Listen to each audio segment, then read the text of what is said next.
Class 11th chapter second structure of atom में एक topic है इलेक्ट्रोमैग्नेटिक रेडिएशन।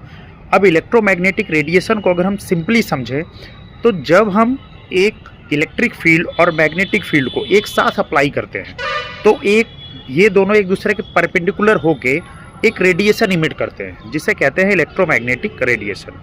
अब इलेक्ट्रोमैग्नेटिक रेडिएशन को देखा तो जा नहीं सकता, केवल इसके फॉर्म को हमने पढ़ा है और वो फॉर्म है जैसे gamma rays, X rays, UV rays, visible rays and microwave और रेडियो वेव्स, ये आते हैं इलेक्ट्रोमैग्नेटिक रेडिएशंस में।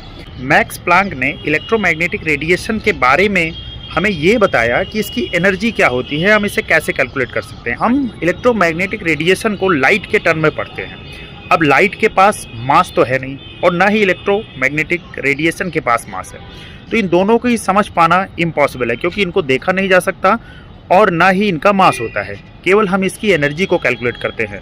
और इसी पे चैप्टर आपका जो स्ट्रक्चर ऑफ एटम है उसमें स्पेक्ट्रा और स्पेक्ट्रल लाइन से रिलेटेड सारी चीज़ें हैं। तो